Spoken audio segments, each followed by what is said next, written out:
할렐루야, 예수님의 사랑으로 성도 여러분을 사랑합니다. 저는 뉴스를 잘 보지 않습니다. 어느 나라든 마찬가지겠지만 특히 우리나라의 뉴스는 사람들의 이목을 끌기 위해서 더 자극적이고 부정적이며 선전적인 기사로 포장해서 내보내는 경우가 많기 때문입니다. 가령 코로나19 바이러스의 뉴스는 매일 나오는데 대부분 부정적인 제목으로 기사를 싣습니다. 확진자 수가 조금만 더 나오면 바로 큰일이 날 것처럼 뉴스를 내보내는데 주로 사용하는 제목이 있죠. 역대 최고. 우리나라 기자들은 역대 최고를 참 좋아하는 것 같습니다. 확진자 수가 줄면 수가 줄었다는 제목을 뽑지 않고 이번에는 사망자 수나 위중증 환자 수가 역대 최고라고 또 선정합니다. 어떻게 하든 사람들의 관심을 끌게 하려는 것일 테지만 이런 부정적인 뉴스가 넘치다 보니 사람들의 생각을 부정적으로 하는데 많은 영향을 끼친다는 생각을 하게 됩니다. 특히 정치 뉴스는 나오면 바로 채널을 돌립니다. 어느 쪽이든 상대방 진영에 대한 과도한 부정과 혐오를 보고 싶지 않기 때문이죠. 이러다 보니 일반 국민들조차도 진영으로 갈라져 자신과 다른 정치적 진영에 속한 사람을 천하의 협작권으로, 매국노로, 어리석은 사람으로 매도합니다. 내 편이 아니더라도, 내 생각과 다르더라도 상대방의 말에 귀를 기울이고 서로 대화하고 타협해서 나라의 백년대계를 위해 더 나은 정책을 만들어가는 성숙한 정치가 보고 싶습니다. 나와 다른 정치적 생각을 가진 사람이라도 나쁜 사람은 아니고 다른 사람이라고 생각해서 적어도 욕은 하지 않는 사회가 되기를 소원합니다. 그래서 저는 목사로서 철저하게 정치적 중립을 지킵니다. 공속에서뿐 아니라 사석에서도 정치적 견해를 말하지 않으려고 노력합니다. 오늘날 한국 정치에서 가장 아쉬운 것은 이처럼 남의 의견을 경청하지 않고 자신의 견해만을 고집하는 독선이라는 생각을 하게 됩니다. 이와 같은 잘못을 르호보암도 저질렀습니다. 위대한 지혜왕이었던 솔로몬도 세월을 이길 수 없었습니다.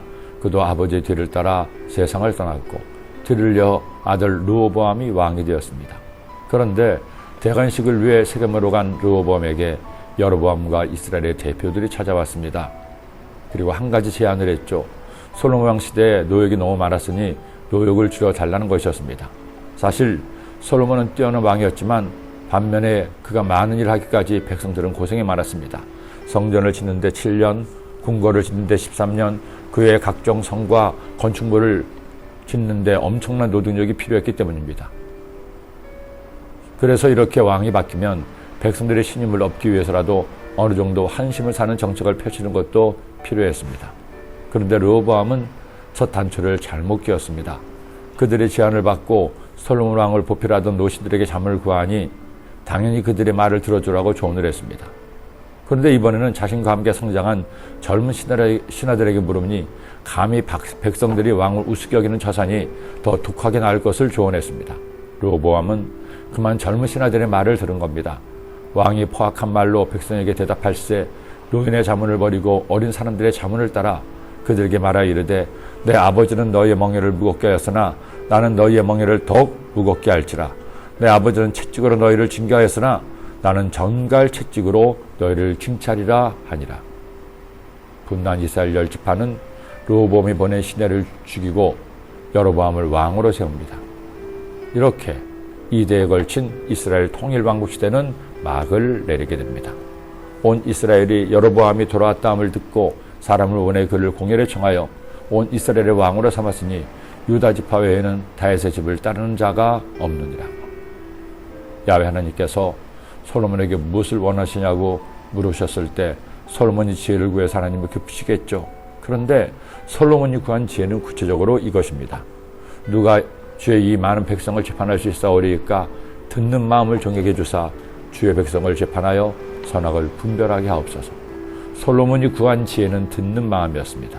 우리가 살면서 상대방의 말을 잘 듣기만 해도 잘 듣고 좋은 말은 받아들이고 좋지 않은 말을 잘 권어낸다면 그것이 바로 지혜가 됩니다. 그런 여러분, 다른 사람의 말을 잘 들어주세요. 가장 먼저 가족 사이에, 그 다음 다른 사람과의 사이에 서로의 말을 잘 들어주세요. 내 생각과 다르다고 듣지 않으려고 귀를 닫지 마세요. 일단 들어주고 잘 반응해 주세요. 결국 들음과 말함이 여러분의 인생을 만들어 갑니다. 기도드립니다. 하나님 아버지, 르호보암처럼 귀를 닫고 자신의 고집대로만 하는 사람이 아니라 솔로몬이 기도한 것처럼 듣는 마음을 받아 듣는 귀를 열어 이웃의 말에 경청하고 함께 살아가는 주님의 백성들 되도록 인도하여 주옵소서. 예수님의 이름으로 기도드립니다. 아멘.